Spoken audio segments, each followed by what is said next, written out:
তো hello guys, সবাই কেমন আছো? আশা করি সবাই ভালো আছো।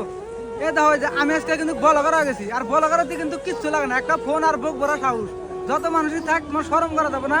এক কথায় কবে কিন্তু তোমার বুক ভরা সাহসটা লাগবে। ব্লগ বানানো কিন্তু বেশি একটা জুমন্ত না, বুঝছো? মানুষ কিন্তু তোমার কে কিছু করবো না, কে কিছু না গেলে কিন্তু তোমার শরম করো, কিন্তু ওই শরমটা যদি করো তাহলে কিন্তু তোমার গোয়া দেখা লাগবে। মানে যত মানুষই থাক তোমার শরম করা যাবে না, বুঝতে হবে? গ্রামের মানুষ থাকছে, ফাঁকের মানুষ থাকছে, জেনকার মানুষই থাক, মোট কথা হচ্ছে শরম করা যাবে না।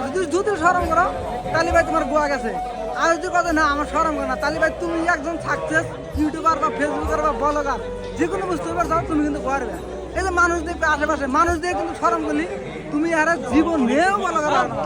যত মানুষই থাক ঢাস ঢুস কথা গেলে ঢাস ঢুস কথা গেবে, মানে কের মিজা দেখো না। বাকি যত মানুষ আছে কের মিজা দেখো না, তোমার একটাই ফোকাস, খালি ক্যামেরা মিজ। যদি ক্যামেরা মিজ তুমি ফোকাস করো তাহলে কিন্তু তোমার মানে কোনো ডর ভয়ের কোনো কিচ্ছু না, ঠিক আছে? মানে ব্লগার দেখলে কিচ্ছু লাগে না। আমরা তো দেখি মানে বড় বড় যে ব্লগার ইউটিউবার ওখানে তো দেখো মানুষের মধ্যে ভিডিও মানে কিছুই না, কথা কবে তুমি বাদ দেখে যত মানুষ আছে কের মিজা দেখো না, তুমি খালি ক্যামেরা মিজা দেখবে, দেখবে তুমি একদিন সাকসেস ইউটিউবার ফেসবুকার ব্লগার হওয়ার, ঠিক আছে?